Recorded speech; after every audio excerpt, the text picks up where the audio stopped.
So in this video, I'm going to show everyone how to take off the fog light trim piece here.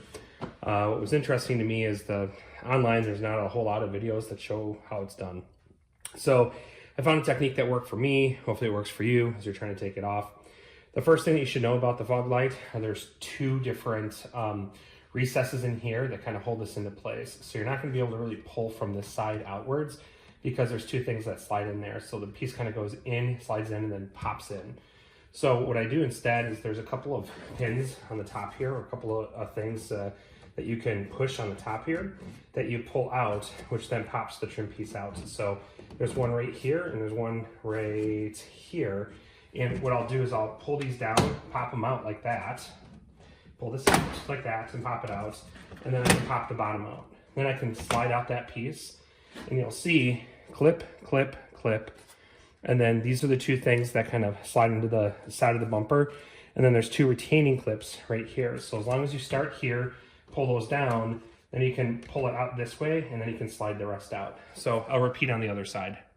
So just like the first side, I'm gonna do the same thing but in reverse. The two pins will be going into the bumper this direction. So I have to pop it off from top up here, and then I'm gonna pull it out from the center, and then I'll slide it outwards. So here we go.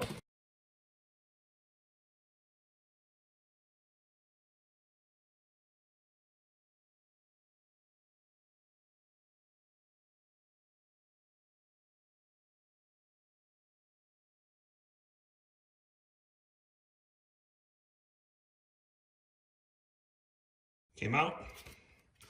I'll slide back in that way, pin, pin, pin, and the front piece came out. So super easy to take them off. You put them back in the same way, stick it in here, you pop in the bottom, pop in the top, they'll recess back in. So I'm gonna be doing some fun with these. I'm gonna be painting these trim pieces to black them out. So this will be the last time you'll see them this color.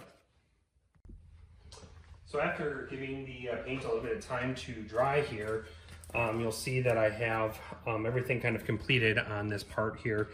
It's not perfect. I mean, I see a couple of bubbles. There's a couple of areas that didn't go perfectly, but I mean, this is good enough, especially if we're going to be putting it on here and it's going to be able to go against the elements. So I'll let you know how well it lasts, but I mean, this looks really awesome. I think that the Rust-Oleum did a really good job. So there you have it. To reinsert the cover itself, you kind of go in the reverse order where you stick the side piece in over here, and then you pop the rest into place, or it snaps into place.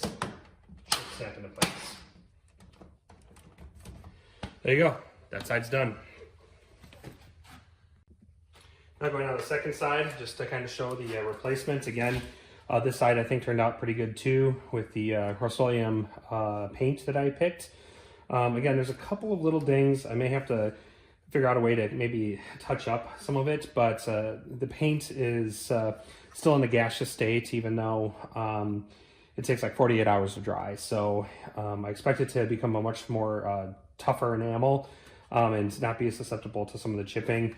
I just wanted to get back on the car, but yeah, it looks good. I think it looks pretty awesome. So what you do is you stick in this side as well.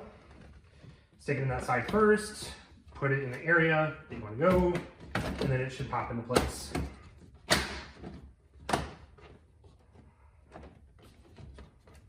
Voila, it's in. So some quick final thoughts on the process here. I will be doing a multi-part series on the grills. I have an RS style grill that I will be installing on the vehicle, so the black isn't going to be as standoffish as it shows in these pictures. I will also be creating a video on how I did the painting process and how I disassembled the trim pieces from the actual main trim area. It's a pretty neat process to take it off and paint them and put them back on. It's a lot easier than I think you would think. So stay tuned. I have some pretty cool content coming up. I'm always interested in hearing your opinions, so drop a comment below. Also, don't forget to subscribe for more tangents on cars, motorcycles, and trucks. Thanks again for watching.